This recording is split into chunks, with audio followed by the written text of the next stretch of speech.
এদিকে নীলফামারীতে জ্বালানি তেলের তীব্র সংকটে বিপাকে পড়েছেন সাধারণ মানুষ। জেলায় প্রায় 37টি তেল পাম্প থাকলেও ডিপো থেকে পর্যাপ্ত সরবরাহ না থাকায় অনেক পাম্প বন্ধ রয়েছে। খোলা পাম্পগুলোতে সকাল থেকে রাত পর্যন্ত মোটরসাইকেল ও যানবাহনের দীর্ঘ সারি। দীর্ঘ অপেক্ষার পরও অনেকেই ফিরছেন খালি হাতে। অতিরিক্ত চাহিদা ও কিছু অসাধু চক্রের কারণে পরিস্থিতি আরও জটিল হয়েছে বলে অভিযোগ পাওয়া গেছে। এদিকে সংকট নিয়ন্ত্রণে জেলা প্রশাসন ফুয়েল কার্ড বিতরণ শুরু করেছে। তবে দ্রুত কার্যকর পদক্ষেপ না নিলে পরিস্থিতি আরও অবনতির আশঙ্কা করছেন সংশ্লিষ্টরা।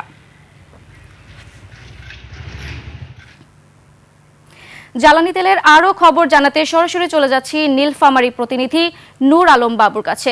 বাবু, আপনার এলাকায় তেল পাম্পের কি পরিস্থিতি, আমাদেরকে বিস্তারিত জানাবেন। শ্রাবন্তী, নীলফামারীর যে 37টি তেল পাম্প রয়েছে এটাতে মাঝে মধ্যে ডিপো থেকে তেল আছে। এই তেল দিয়ে তারা কিন্তু যে সাধারণ ভোক্তারা রয়েছে তাদেরকে দিচ্ছে, চালকরা রয়েছে তাদেরকে দিচ্ছে। তবে এই তেল দেওয়াকে ঘিরে প্রতিটি পাম্পে দেখা যাচ্ছে দুই একটি বিচ্ছিন্ন ঘটনা ঘটছে সাধারণ মানুষের মাঝে। তাদের লাইন নিয়ে হুটাহুটি দেখা যাচ্ছে। আজকে আমি যে পাম্পটিতে রয়েছি এটি হলো নীলফামারী সদরের মুক্তা পাম্প। এই পাম্পটি গতকালকে তেল দিয়েছিল প্রায় মোটর সাইকেলের, দেখা গিয়েছিল যে দীর্ঘ 1 কিলোমিটার লাইন ছিল।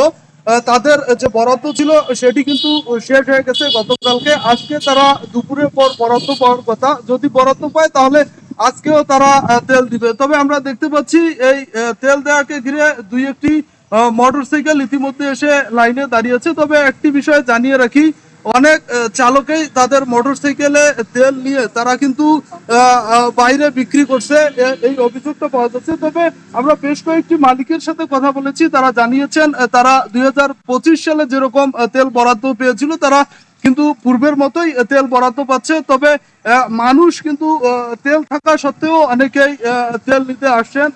এইভাবেই কিন্তু কৃত্রিম সংকট তৈরি হচ্ছে।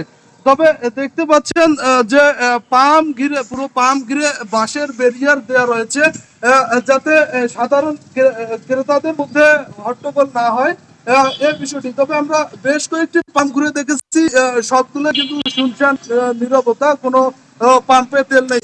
আমরা এই বিষয়ে একজন পাম্প ম্যানেজারের সাথে কথা বলবো, তার কাছ থেকে জানতে চাইবো যে আপনারা কিরকম তেল বরাদ্দ করছেন, বর্তমান অবস্থা কি? বর্তমানে আমাদের পাম্পে ডিজেল আনতে গেছে সে হয়েছে, কারণ আগে তুলনায় চাহিদা তো যথেষ্ট। কারণ আগে গত বছরের 25 সালের এপ্রিল মাসে যে পরিমাণ তেল পাইছি সেম তার থেকে বেশি পরিমাণ তেল কিন্তু ডিপোতে সরবরাহ হচ্ছে। কিন্তু সাধারণ জনগণ যারা তেল নিচ্ছে, যারা আগে 50 টাকা তেল নিচ্ছে তারা এখন ট্যাঙ্কি ফুল করে নিয়ে বেড়াচ্ছে। এবং তাছাড়াও ম্যাক্সিমাম গাড়িতেই তেল ফুল। আর বাড়িতে মনে হয় যে প্রতিটা বাইকারের বাড়িতেই মনে হয় যে তেল আছে, তেল মানে স্টক আছে, না হলে এত তেল তো এই পরিমাণ তেল কখনো যায়নি।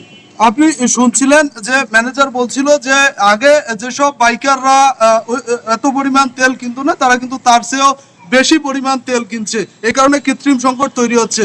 শ্রাবন্তী, এই ছিল নীলফামারী থেকে সর্বশেষ। বাবু, ধন্যবাদ আপনাকে।